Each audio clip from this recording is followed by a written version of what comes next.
இது வந்து ஒரு சின்ன ரெமெடி. நீங்க டே டு டே லைஃப்ல உங்களுக்கு ரொம்ப யூஸ்ஃபுல்லா இருக்கக்கூடிய விஷயம். நீங்க எப்ப வந்து வெளிய போயிட்டு வந்தீங்கன்னாலும், வீட்டுக்கு வந்து குளிச்சிடுங்க. அது வந்து உங்களோட உடம்ப சுத்தம் பண்றதுக்காக அந்த மாரி பாயிண்ட்ல நான் சொல்ல வரல. இப்ப நீங்க வெளிய போயிருப்பீங்க. நெறைய எனர்ஜிஸ் வந்து ஃபேஸ் பண்ணியிருப்பீங்க. நெறைய ஹார்ஷான விஷயங்கள் பார்த்துருக்கலாம். சில பிரச்சனைகள ஃபேஸ் பண்ணியிருக்கலாம். நீங்க போயிருக்க இடத்துல நெறைய பீப்பிள் வந்து நெகட்டிவானவங்களும் இருந்திருப்பாங்க. பாசிட்டிவானவங்களும் இருந்திருப்பாங்க.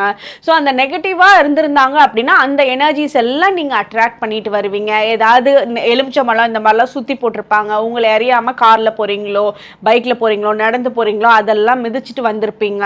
ஸோ நம்மளை அறியாமல் தேவையில்லாத இந்த நெகட்டிவ் எனர்ஜிஸில் அட்ராக்ட் ஆனது நீங்கள் வீட்டுக்கு வந்து குளித்த உடனே அதெல்லாம் கிளென்ஸ் ஆகும். ஏன்னா வாட்டருக்கு உண்டான எனர்ஜி அவ்வளோ வந்து நமக்கு சூப்பராக கிளென்சிங் பண்ணக்கூடியது. இதுவே இன்னும் ஸ்பெஷலாக உங்களை கிளென்ஸ் பண்ணிக்கணும் அப்படின்னா குளிக்கிற தண்ணியில் கொஞ்சம் எலுமிச்சப்பழம் யூஸ் பண்ணுங்க. இல்லை அப்படின்னா கங்கா வாட்டர் கொஞ்சம் கலந்து குளிங்க.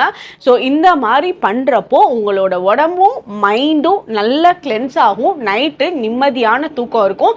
எந்த விதமான லோவர் வைப்ரேஷனில் அட்ராக்ட் பண்ணியிருந்தீங்கனாலும் அது உங்களை போட்டு தாக்காது. நீங்கள் வந்து நிம்மதியாக இருப்பீங்க. உங்களோட வைப்ரேஷனை வந்து அடுத்தவங்களுக்கு பாசிட்டிவாக கொடுப்பீங்க. ஸோ இதை ஃபாலோ பண்ணி பாருங்கள். நல்ல சேஞ்சஸ் இருக்கும்.